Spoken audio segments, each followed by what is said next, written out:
आज के market updates में बात करेंगे चार बड़ी खबरों की जो आपके लिए इंपॉर्टेंट है। इनमें शामिल है फार्मा सेक्टर का बाउंस बैक, सेबी कोर्ट का केतन पारेख पर कड़क फैसला, सिल्वर के इन्वेस्टमेंट ऑप्शंस और आरबीआई के डिसीजन के बाद मार्केट का रिबाउंड। चलिए शुरू करते हैं एक एक करके। वीडियो को एंड तक बिना स्किप किए जरूर देखना। Hi friends, my name is Santosh and you are watching stock Khabar daily. Let's start. सबसे पहले फार्मा सेक्टर की बात करते हैं। निफ्टी फार्मा इंडेक्स ने 7 दिन के लगातार गिरावट के बाद अक्टूबर 1 को 1.3% की तेजी दिखाई और 21,733 पर क्लोज हुआ। इस रैली के पीछे सबसे बड़ी वजह है फाइजर और डोनाल्ड ट्रंप के बीच एक डील जिसमें यूएस में कुछ ड्रग्स के प्राइस रिड्यूस करने की बात हुई। ये इंडियन फार्मा कंपनीज के लिए पॉजिटिव माना जा रहा है। सन फार्मा के लिए खास तौर पर रिलीफ आया है क्योंकि इस डील के बाद उनकी इलुमिया ड्रग पर प्राइसिंग प्रेशर का रिस्क कम हो गया। सन फार्मा के शेयर्स लगभग 3% ऊपर बंद हुए। आईसीआईसीआई डायरेक्ट रिसर्च का कहना है कि और ब्रांडेड प्लेयर्स भी अब यूएस में प्राइसिंग निगोशिएट करके टैरिफ का प्रेशर कम करने की कोशिश करेंगे और कॉन्ट्रैक्ट मैन्युफैक्चरिंग कंपनीज जिनके प्लांट्स यूएस में है उनके लिए भी एक नया मौका बन सकता है।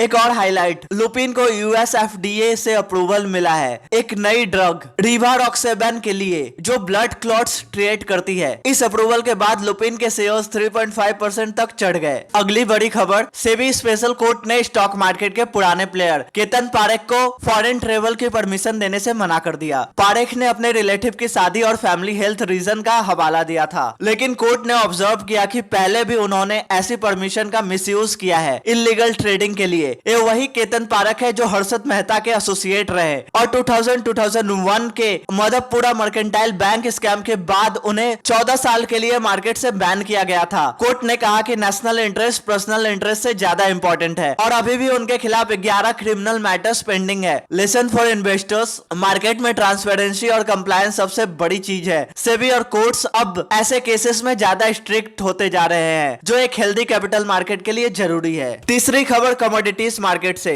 सिल्वर ने इस साल 60% का जबरदस्त रैली दिखाई है और अब इन्वेस्टर्स के लिए सवाल है सिल्वर में इन्वेस्ट कैसे करें। एक्सपर्ट्स कहते हैं कि सिल्वर ईटीएफ्स एक सिंपल और ट्रांसपेरेंट ऑप्शन है, बिल्कुल इक्विटीज के एसआईपी की तरह। आप सिस्टमेटिकली ईटीएफ्स में इन्वेस्ट करके एक्सपोजर ले सकते हैं। प्योरिटी गारंटी 99.9%, स्टोरेज का झंझट नहीं, लो कॉस्ट और liquidity. Top performing ETFs Aditya Birla, Tata और कोटेक सिल्वर ईटीएफ्स एक साल में 60% रिटर्न तक दिए हैं। एक और इनडायरेक्ट ऑप्शन है इक्विटीज जैसे हिंदुस्तान जिंक जिसका earning before interest tax depreciation and amortisation silver के प्राइस मूवमेंट के लिए हाईली सेंसिटिव है। एनालिस्ट का कहना है अगर कॉमेक्स सिल्वर $50 तक पहुंचता है तो इंडिया में सिल्वर प्राइसेस 1.5 लाख पर केजी तक जा सकती है। लेकिन ध्यान रखिए, सिल्वर का रैली गोल्ड से ज्यादा तेजी दिखाता है पर उतना ही वॉलेटिलिटी भी होती है, तो अपने रिस्क प्रोफाइल के हिसाब से इन्वेस्ट करें। और अब चौथी और सबसे बड़ी मार्केट खबर, आरबीआई ने अपनी पॉलिसी रिव्यू में रेपो रेट को 5.5% पर ही मेंटेन किया है। साथ ही जीडीपी ग्रोथ फोरकास्ट को बढ़ाकर 6.8% कर दिया